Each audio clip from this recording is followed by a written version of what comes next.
오늘은 10과 제국교회, 제국신학의 탄생, 니케아 공회입니다. 257쪽 공회, 제국신학의 출발점. 여기는 첫 단락은 한번 읽어보는 것이 좋습니다. 콘스탄틴 황디누스가 313년 밀라노 칙령을 반포해서 기독교가 공인되고 324년 동방의 정제 리키니우스를 정복하고 밀라노 칙령이 동서방 로마 모든 지역에 미치게 되었고, 이것 때문에 교회 안에 다양한 주장이 나오고, 서방교회는 북아프리카 중심으로 하는 도나투스파, 동방교회는 아리우스파, 이것 때문에 이제 325년 니케아 공회, 381년 콘스탄티노플 공회, 이렇게 열어서 기독론에 대해서, 그리고 교회 여러 교회의 이단 문제, 또 교회의 여러 가지 공식적인 교회의 결의를 이렇게 하게 됩니다. 자, 이제 여기에서 이제 먼저 문제가 되는 것은 알렉산드리아에 있는 아리우스라고 하는 신학자가 예수님에 대해서 다른 기독론을 펼치게 됩니다. 예수님은 하나님과 동격이 아니고 하나님의 영원한 아들이 아닌 피조물이다. 인간과는 다르지만 하나님과의 관계에서는 피조물이다 라고 아리우스가 주장을 하게 되죠. 이러한 주장이 신학적으로 다른 교파들에서 이제 문제가 생깁니다. 이런 문제들, 그러니까 지금 서방교에서는 테틀리아누스에 의해서 삼위일체 이론이 어느 정도 정립되어 있기 때문에 이 서방교에서는 문제가 되지 않지만 동방교에서는 이런 부분들이 이제 문제가 발생이 된 거죠. 물론 교회가 핍박을 받고 수면 아래에 있을 때는 이런 것들이 별 문제가 되지 않았지만, 기독교가 공식적인 인정을 받고 또 이 로마에서는 기독교를 공인하고 기독교의 어떤 체계, 기독교의 가치관을 로마의 통치 이념으로 삼으려고 하는데, 이 기독교 안에 이런 신학적인 논쟁들이 번지게 되면 이것이 로마 통치에 있어서, 그리고 로마를 하나로 묶는 그런 끈이 되기가 어렵습니다. 이런 부분에서 이 로마는 이런 부분을 하나로 만들어야 되겠다, 그렇게 생각을 하고 콘스탄티누스 황제가 325년에 공의를 소집을 합니다. 그 공의를 소집할 때 여기서 우리가 주목해야 될 점은 258쪽 밑에서 3분의 2점 보면 교의 공의를 교회가 소집한 것이 아니라 황제가 소집했다는 것. 황제가 공의를 소집했을 뿐만이 아니라 공의 장소에 감독들과 함께 있으면서 황제 스스로가 교회의 일부 문제를 돌보도록 임명받은 감독이라고 생각을 했다는 거죠. 물론 381년 2차 콘스탄티노플 공의에서도 국가 교회의 그런 특성들이 그대로 나타났고, 여기에서도 황제가 이것을 똑같이 소집을 해서 이 공의를 유지를 합니다. 이 공의의 주 문제는 지금 동방교회이기 때문에 로마 라틴어를 쓰는 로마 교회와는 좀 다르게 아프리카에 있는 알렉산드리아 교회, 또 안디옥 교회, 또 콘스탄티노플 교회, 이런 교회들이 이제 새롭게 그 헬라어로, 그리고 기독교의 이러한 교리들을 왕이 주재하는 자리에서 공식적으로 열었다고 하는 것 자체는 굉장히 중요합니다. 그리고 이 교회가 이렇게 공의를 하면서 그 당시에 영지주의, 마르키온주의, 또 몬타누스파, 성경에 대해서 이단, 이런들을 정죄하기도 했고, 또 중요한 교리들을 하나의 합의점으로 만들어서 합의체로 만든 것, 이런 부분은 중요하고, 또 이 콘스탄티노플 공의나 니케아 공의에서 그 결의한 것들이 지금 우리들에게도 중요한 신조로 내려오고 있습니다. 그래서 이런 신조를 우리에게 전해줄 수 있었던 것은 그 당시 교의사를 쓴 유세비우스라고 하는 교의사가, 교회 역사가가 이 회의에 참석을 해서 이 역사를 기록을 해서 오늘에 이렇게 남겨주게 된 거죠. 그 유세비우스는 크게 두 사람이 있는데, 하나는 가이사르 유세비우스, 교의사를 쓴 사람이고, 또 다른 사람은 또 다른 유세비우스가 있습니다. 이 유세비우스는 그 콘스탄티누스의 어떤 친척이 되어지고 또 아리오스파를 이렇게 지지했던 그러한 니코메디아의 유세비우스. 이제 가이사르의 유세비우스가 교회사를 쓴 사람인데 아마 교회사는 뭐 어떤 역사든지 다 승자의 입장에서 기록이 되어지고 특히 이 교회사는 콘스탄티누스 황제 입장에서 기록이 되어져 있습니다. 그래서 유세비우스는 그 콘스탄티누스 황제를 13번째 사도라고 할 만큼 칭찬을 하고 또 이 사람이 초기에는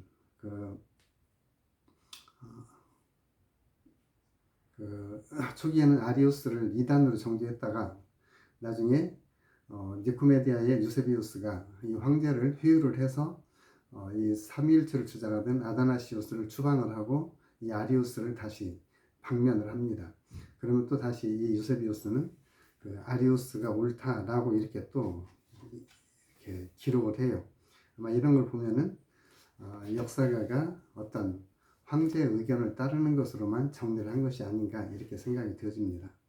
그리고 262쪽에 보면은 역사가 고대 역사 철학자 헤로도토스 이 사람은 굉장히 중요한 사람이고 또 근대 역사의 아버지로 불리는 사람은 랑케, 이 사람은 18세기 독일의 사학자인데 아마 이런 사학자들의 엄격한 이런 역사학이 나오기 전에는 주로 황제의 관점에서 지배자의 관점에서 기록을 했었다라고 이렇게 보고 그런 부분을 참조해서 우리가 이 유세비우스의 역사를 이렇게 보는 것이 좋겠다라고 하는 것입니다.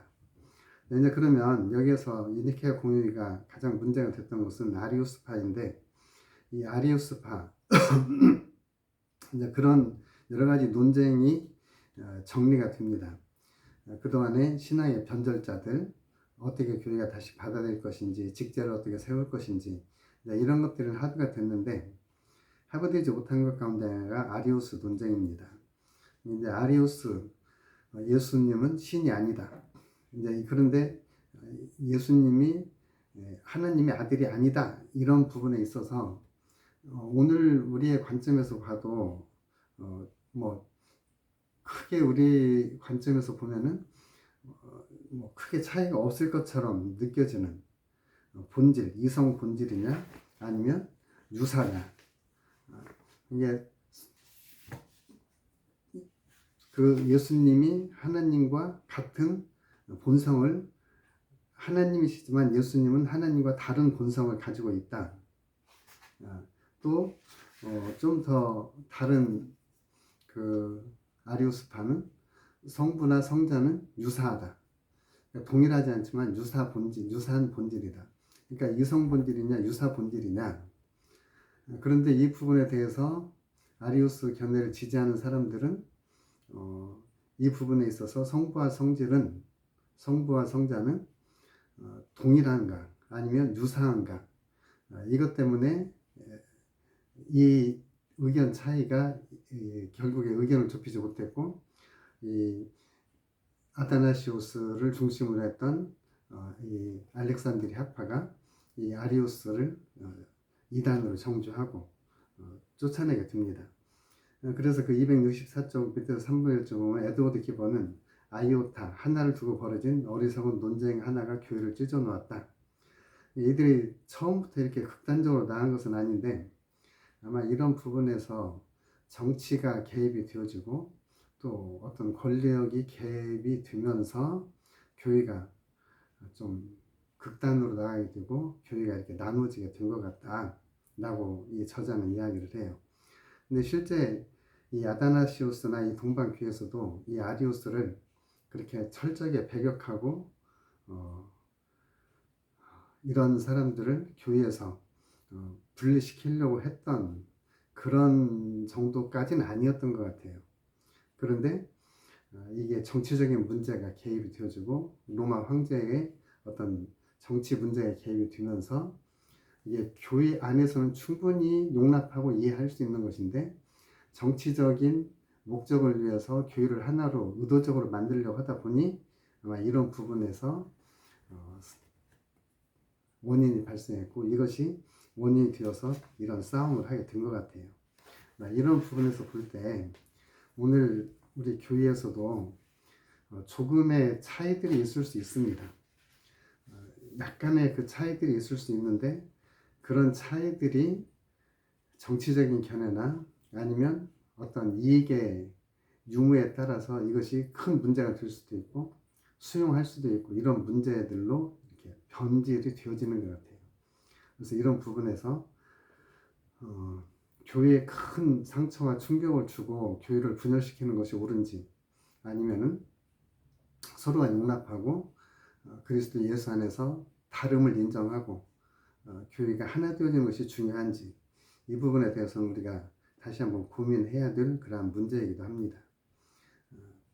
왜 그러냐면 서방교회는 이미 삼위일체에 대해서 어느 정도 정립이 되어 있기 때문에 동방교회에서 유사본질이냐 아니면 동일본질이냐 이런 부분에 대해서 다투는 것 자체에 별로 관심을 갖지 않아요. 그런 걸 보면 다름을 인정하고 서로가 수용했으면은 오히려 기독교가 훨씬 더 융성하고 또 기독교 안에서 더 좋은 그런 기독교적인 정신이 발휘될 수도 있지 않았을까 이런 생각이 듭니다.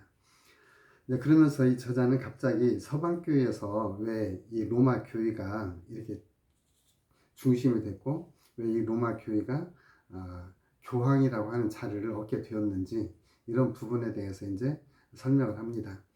근데 그 부분에서 설명할 때 267쪽에 보면 용병대장 오도아케르가 선호바를 이제 멸망을 시키죠. 그리고 이렇게 멸망을 시켰을 때 이 게르만족들이 세운 게 프랑크 왕족, 프랑크 왕국을 세우죠. 그리고 이들이 옆에 있던 그러니까 독일 지역에 또 프랑스 지역에 이들이 왕국들을 세웁니다. 그리고 이 프랑크족들이 세운 이 왕국의 아리우스파들이 가서 기독교를 전파를 하게 됐고 또 그 아래쪽에 있는 갈리아 지방, 지금의 프랑스 지역, 이 지역은 로마 카톨릭을 받아들입니다.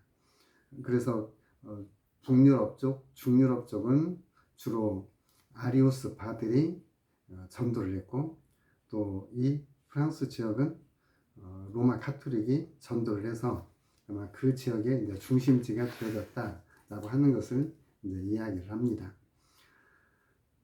그리고 이제 그 페이지를 넘어가서 그 268쪽에 보면은 세 번째 줄에 니케아 공의의 소집이 아리우스파 문제 해결 등 신학적 이슈가 주요 안건이었지만 동방교회와 서방교회의 정체성이 조금씩 드러난 부분도 있습니다.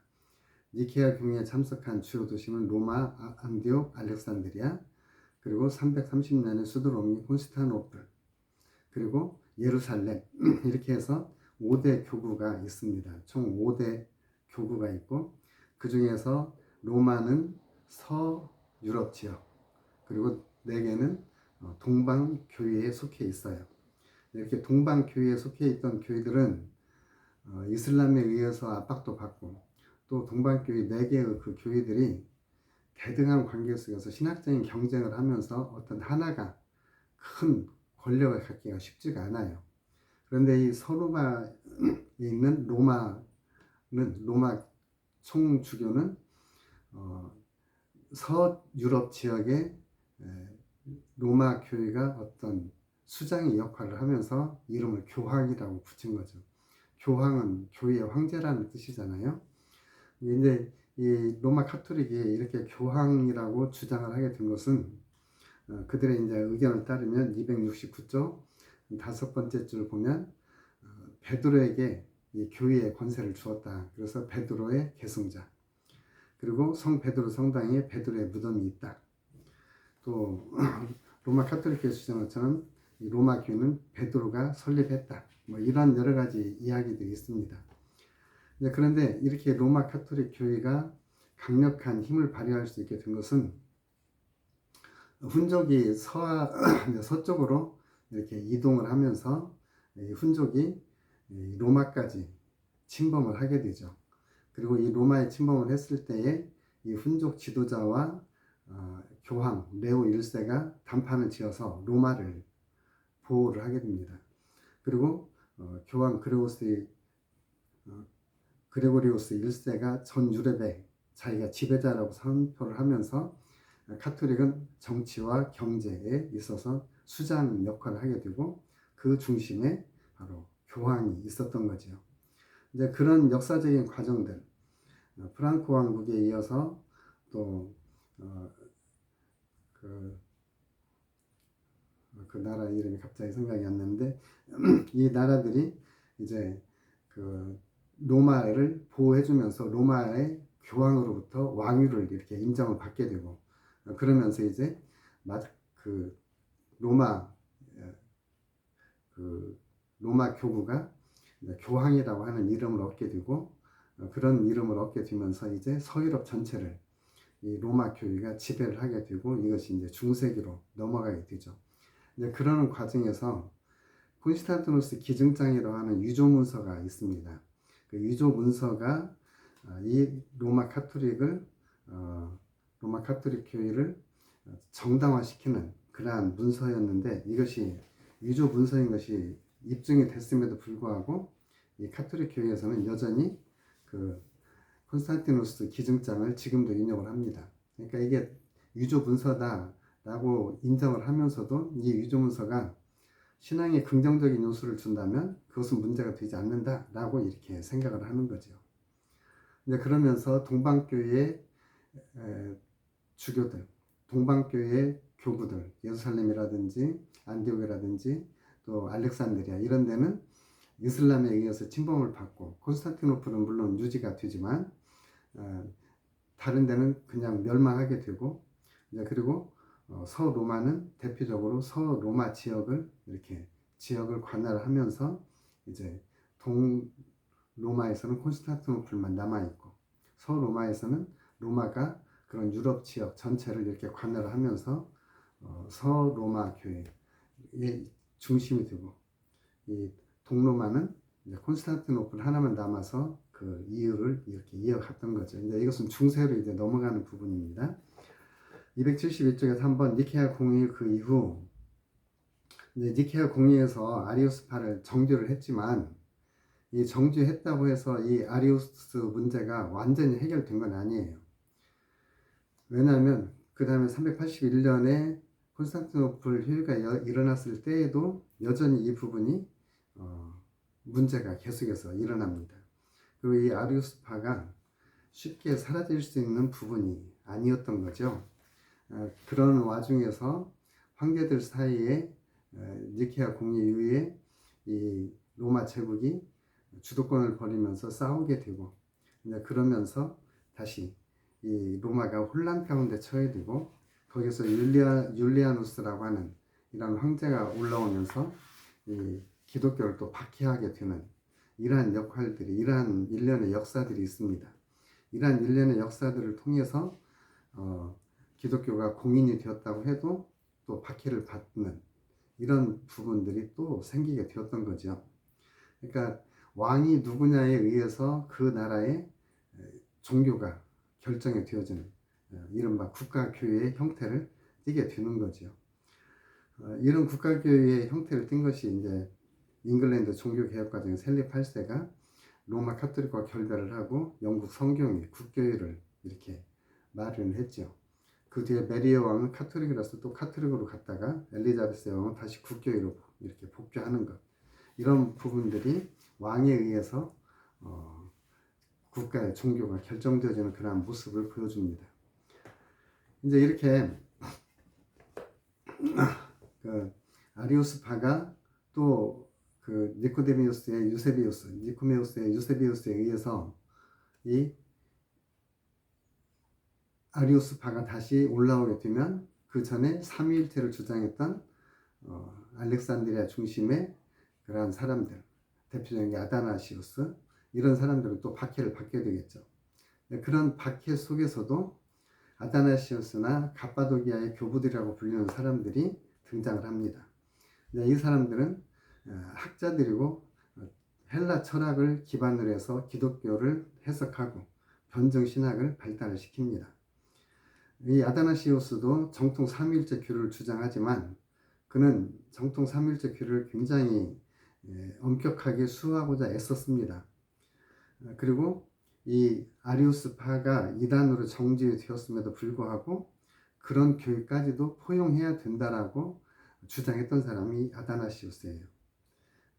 그런데 이 아다나시우스는 이런 이론적인 주장보다는 그의 삶 자체가 바로 하나님의 삼위일체와 하나님의 은총을 드러내는 이런 삶을 살았다는 거죠. 그러니까 정치적인 이해관계 속에서 귀향을 가는 상황, 추방되는 상황, 그런 상황 속에서도 기독교의 절대적인 가치관, 섬기는 자리, 그리고 정치에 따라서 대응하지 않고 하나님 앞에 감사하는 삶, 이런 삶 자체로 본인의 신앙을 입증을 합니다. 그 아다나시우스가 쓴 중요한 책 가운데 하나가 성 안토니우스 생애, 수도원 운동의 원조가 됐던 사람이라고 그랬죠. 이 수도원 운동도 이 사람이 이렇게 전파를 하면서 이 동방교회, 서방교회에서 이 아다나시우스는 굉장히 막중한 영향력을 끼칩니다. 이렇게 아다나시우스가 어려움을 당하면서도 그는 심령이 피폐해지지 않고 오히려 세속을 떠나서 사막으로 가서 수도원에 가서 깊은 영성을 추구했던 사막 교부들처럼 나가서 영성의 기회로 삼았던, 그래서 이 안토니우스는 추방당했을 때 서로 발을 씻겨주면서 수도 생활을 했던 그런 삶이 이 아다나시우스의 삼위일체 교리, 이것을 더 입증을 해주는 것이다 라고 이야기를 하는 거죠. 그러니까 어찌 보면 우리가 교리적으로 다름을 인정을 하고 교리적으로 다른 것에 대해서 다르다고 말할 수 있습니다. 그 다르다고 말한 것 때문에 정죄되어지고 추방당할 수도 있다라고 하는 거죠. 그런데 그 삶으로 신앙을 증거를 하게 될 때 그것이 참 신앙이라고 하는 것을 다시 입증해 주었던 것이 아다나시우스의 그런 생애였고 삶이었습니다. 그는 이런 추방당하는 가운데서도 경건의 삶을 잃지 않았고 또 자비의 삶을 잃지 않았고 또 깊은 사막의 영성을 소유했던 사람이죠. 그래서 오늘날 우리 기독교 교계에서도 눈앞에 조그만한 이익 때문에, 조그만한 어떤 권력, 명예 때문에 이런 부분들이 일어날 수 있습니다. 다른 쪽에 있는 사람들을 정죄하고 또 심판하고 이렇게 할 수 있는데, 뭐 다른 사람이 정죄를 하든 심판을 하든 내가 믿는 하나님이 정당한 하나님이고 내가 믿는 하나님이 분명히 살아계심을 믿고 그분을 절대적으로 신뢰하면 우리는 그 신앙을 지키고 유지해 나가면 되는 거죠. 또 우리하고 좀 신앙이 다르다고 해서 정치적으로 정략적으로 이렇게 나쁘게 이야기하는 것보다는 이 아다나시우스처럼 다름을 인정하고 수용할 수 있는 이런 영성이 필요하다라고 하는 것을 우리는 이 아다나시우스를 통해서 볼 수가 있습니다. 나중에 이 부분에 대해서는 이 아다나시우스를 좀 더 연구하고 이 부분을 우리가 공부해서 좀 더 연구해 보면 우리들에게 더 큰 은혜가 있으리라고 생각이 되어집니다. 278쪽 4번 동방신학의 황금기. 근데 이런 그 동로마, 서로마, 그리고 이런 정권, 이런 것들이 이어지면서 이 아다나시우스는 망명을 하게 되고, 그런 망명 시기에 그는 그야말로 황금 시기라고 이렇게 부를 수 있는 신학을 정리를 합니다. 그 시기에 쓴 책이 아리우스파에 대한 반박. 이것은 동방교회 내에서 아리우스의 영향력을 위축시키는데 크게 큰 역할을 한 거죠. 그리고 망명생활을 통해서 동방, 서방을 두루 경험하고 동방신학과 서방신학을 서로 연결시켜주고 또 고난의 여정 속에서도 그는 이런 신학적인 정리를 잘 함으로써 그야말로 동방신학의 황금기를 열었던 사람이다, 이렇게 볼 수 있습니다. 이 아다나시우스와 더불어서 아리우스 논쟁 속에서 박해를 받는 그 가운데서도 삼위일체를 지켜낸 인물들, 그걸 278쪽 밑에서부터 한 10번째 줄 보면 위대한 갑바도기아인들, 이 갑바도기아가 지금 터키 지역이죠. 터키 지역의 갑바도기아에 가면은 여러 가지 이렇게 아름다운 풍광들도 있고 또 거기에 오면 암석 토굴 속에 있는 교회도 있고 이런 기독교 유적들이 좀 남아있긴 합니다. 그 위대한 갑바도기아에 인으로 알려진 세 명의 사람, 교부 데바실리우스, 그의 동생 니사의 그레고리우스, 그리고 친구 나지안주스의 그레고리우스, 이 세 명의 사람, 이 세 명의 사람이 활동한 시기를 4세기의 동방신학의 황금기다. 이 사람들은 물론 학문이 있어서 삼위일체에 대해서 변증한 것도 있지만 이들은 이런 지식에도 불구하고 자신의 삶을 통해서 신앙을 입증한 사람들이에요. 그러니까 지식이 있고 영성도 있고, 그렇지만 그 지식과 영성을 가지고 박해를 이겨내면서 그리스도인으로서의 삶, 그래서 수도사로서 삶을 살고 나환자들 돕는 자선 사업, 이런 사업들로서 신앙을 입증을 한 거지요.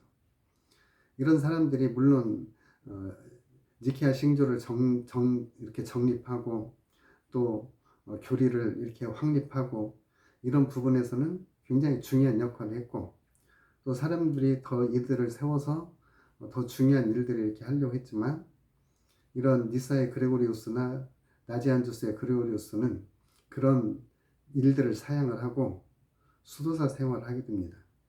그런 이 아리우스파가 강력하게 세력을 펼치고 있을 때 삼위일체 이 신앙을 본질적인 그 삼위일체의 본질을 수호하고 그것을 살아감으로써, 그것을 삶으로 살아냄으로써 세상의 권력에 의해서 고난을 받거나 세상에서 영화를 받는 그러한 자리가 아니라 기꺼이 삶 속에서 삼위일체 교리를 실천을 하고, 또 그들이 실제적으로 수도사의 삶을 삶으로써 아리우스파의 어떤 정략적인 부분들을 이겨낸, 그래서 이들을 우리는 위대한 갑바도기아인 이렇게 부릅니다. 우리도 지금 이런 세속적인 삶, 세상의 어떤 권력, 성경의 본질을 떠난 이러한 삶의 유혹, 신앙의 본질을 떠난 부분들, 이런 부분에서부터 우리 교회의 본질을 지켜나가고 우리의 신앙의 본질을 지켜나가는 것, 이것이 정말 우리에게 필요하다라고 보는 거죠. 우리가 싸울 수도 있고 힘도 있지만 하나님에 대한 신앙 때문에, 그리고 예수 그리스도의 명령 때문에 싸우지 않고 화해를 추구하고 하나님을 따라가는 삶을 사는 것, 이것으로서만으로도 우리는 충분히 만족할 수가 있습니다. 이 위대한 갑바도기아의 3인이 바로 그런 삶을 우리들에게 보여주었고, 그런 삶을 이 시대 속에서 살아갈 수 있는 용기를 주는 그런 모습이기도 합니다. 그 당시에 물론 그 아다나시우스도 280쪽 네 번째 줄부터 보면 280쪽 네 번째 줄을 보면 당시 기독교가 정치화되고 세속화된 상황 속에서 신앙의 본질, 타협하지 않는 신앙의 본질 자체를 지키고자 했었던 것, 이것이 의미가 있다는 거죠.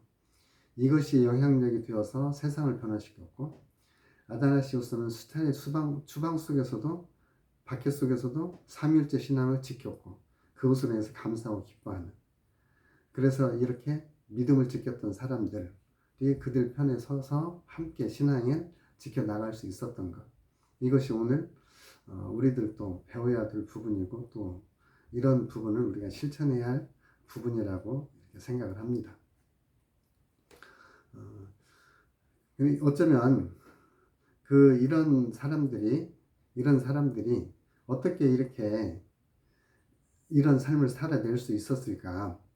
그러니까 어떤 주장에 대해서, 정치적 핍박에 대해서, 어떤 그러한 사실에 대해서 논리적인 변증이 앞설 수도 있고, 또 다른 사람에 대해서 강력한 주장을 할 수도 있지만, 이 사람들은 어떤 특별한 철학적인 어떤 용어, 어떤 명제, 정의, 이런 것보다는 그들의 삶을 통해서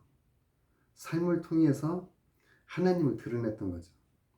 그러니까 변증을 통해서도 하나님이 옳다고 하시는 것을 증명할 수도 있지만, 근본적으로 하나님을 알고 예수 그리스도를 본받아서 예수 그리스도처럼 살아가는 삶, 예수 그리스도의 말씀을 실천하면서 사는 삶, 이런 삶을 삼위일체 교리를 지지했던 아다나시우스나 갑바도기아 교부들이 이런 삶으로 영성을 추구하고 수도사의 삶을 살아갔다. 그것이 동방신학의 핵심으로 지금까지 자리 잡고 있다라고 하는 거예요. 이 동방신학의 황금기는 그 281쪽 밑에서 네 번째 줄에 보면 율리아누스의 도전을 극복한, 배교자 율리아누스의 도전을 극복한 열매이기도 하다. 이 율리아누스가 콘스탄티누스 아들들을 죽이고 콘스탄티누스가 했던 그 방법을 따라서 로마를 정권을 잡게 되고 로마 정권을 잡으면서 기독교를 박해했던 사람.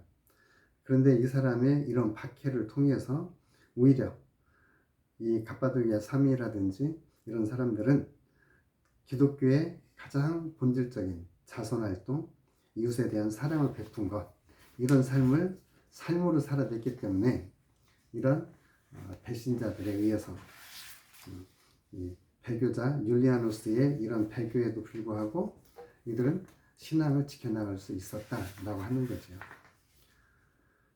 그래서 율리아누스는 나중에 이런 이야기를 합니다. 그 282쪽 한 10번째 줄 보면 율리아누스는 구걸하는 유대인들도 아무도 없고 불경건한 갈릴리인들, 그리스도인들이죠. 갈릴리인들은 자신들의 알 속에 가난한 자들뿐 아니라 이교도 중에 가난한 자들까지 돕고 있는데 로마인들은 이런 노력이 부족하다. 이 배신자, 배교자인 율리아누스마저도 기독교인의 이런 삶, 구제하는 삶, 자선을 베푸는 삶, 이러한 삶을 고난 속에서도 실천을 했다. 이것은 배교자 자체도 인정을 했다라고 하는 부분이죠. 그 280쪽에 갑자기 여기 16세기 종교개혁가 이렇게 마르틴 루터가 등장을 하는데요. 이 마르틴 루터가 신학을 하는, 신학자를 만드는 세 가지 요건을 이야기를 하면서 다윗을 뽑습니다. 첫째 기도, 둘째 말씀과 묵상, 그리고 세 번째를 시험 혹은 고난이라고 이야기를 합니다. 그래서 이 시험과 고난, 여기에서 실제 삶 속에서 나온 것이 참된 신학이다. 그러한 신학을 잘 정리한 사람이 성경의 다윗이고, 또 중세의 모든 신학을 크게 정리한 사람이 토마스 아퀴나스의 신학 대전인데, 깔뱅이 쓴 기독교 강요, 이것과 두 개를 비교할 때 깔뱅이 기독교 강요는 토마스 아퀴나스의 신학 대전에 비하면은 아주 뭐라 그럴까요? 학문적 기여라든지 이런 부분에서는 좀 뒤질 수 있지만, 학문적인 기여에서는 뒤질 수 있지만, 깔뱅이 기독교 강요가 신학적으로 인정받는 이유는 깔뱅이 엄청난 고난과 고통 속에서 목회를 하면서 쓴 것이 바로 이 기독교 강요거든요. 고난을 통해서 이제 깔뱅이에 관한 책을 읽어보면 깔뱅이 개인적으로 많은 질병들이 있었어요. 이렇게 안질도 있었고 또 심한 이렇게 빈혈도 있었고 체력이 굉장히 약했다고 그래요. 그럼에도 불구하고 그 고난 속에서 이런 기독교 강요, 기독교에 대한 가치관, 기독교의 중요한 교리들을 정리를 한 거죠. 그래서 이 고난 속에서 정리한 이 신학적인 사상들, 이것이 위대한 신학이 될 수 있었다라고 하는 거죠. 여기서 이제 다시 본문의 원래 내용으로 돌아와서 이 아다나시우스나 또 이 갑바도기아 이 교부들, 이런 사람들은 고난 가운데서 핍박 가운데서도 신앙의 본질적인 것을 지키고